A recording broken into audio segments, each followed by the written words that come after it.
vez nós estamos aqui para darmos continuidade aos nossos estudos, né? Retomamos na semana passada, a partir do capítulo 2 de Efésios. Vamos prosseguir então. Abra sua Bíblia comigo, Efésios capítulo 2. Vamos ler do versículo 1 até o versículo 3.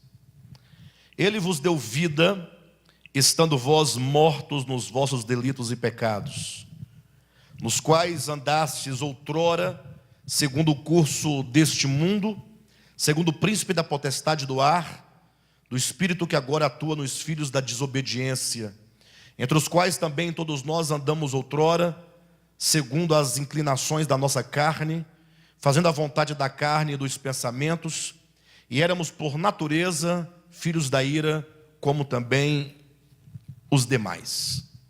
Bem, importante nós percebermos de antemão que o apóstolo Paulo, nós vimos na semana passada, ele apresenta qual era a condição do homem quando o evangelho chegou até ele.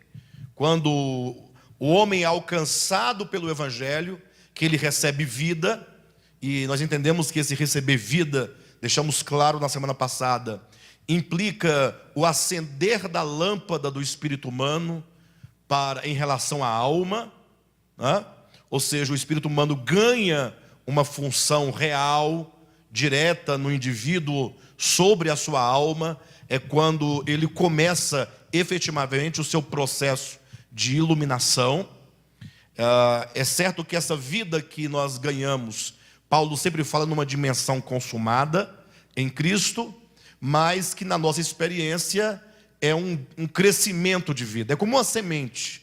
Se vocês pensarem a vida cristã como uma semente, imagina que uma semente ela tem vida no seu interior, ela tem ali o germe da vida, e esse germe daquela semente, ela tem o potencial muito grande de produzir tudo aquilo que é de acordo com a sua natureza. Entretanto, essa semente precisa de quê? De um desenvolvimento, ela tem que germinar. E agora ela precisa de desenvolver-se, crescer, produzir frutos, até o seu pleno amadurecimento, né? Entretanto, falamos que hoje nós, dando continuidade a esse pensamento, nós mostraríamos então como que Paulo desenvolve nos versículos 2 e 3, demonstrando a condição do homem antes de ele receber a Cristo.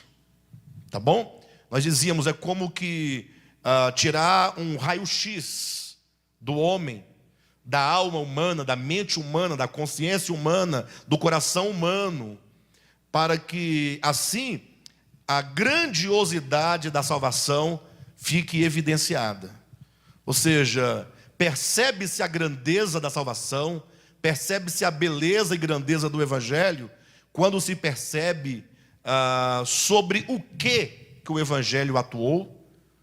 E quando você percebe que a condição do homem era uma condição de morte, estava plenamente separado da vida, separado de Deus no coração e na consciência, e que todas as suas faculdades estavam totalmente alienadas de Deus, e não somente alienadas, mas totalmente pervertidas, seduzidas, enganadas, em trevas, totalmente inclinada ao pecado, inclinada ao mal, inclinada a Satanás. Aí você fala assim, puxa, o evangelho de fato ele é algo muito poderoso. Então Paulo tinha plena razão quando definiu o evangelho em Romanos capítulo 1 como sendo o poder de Deus para a salvação de todo aquele que crer.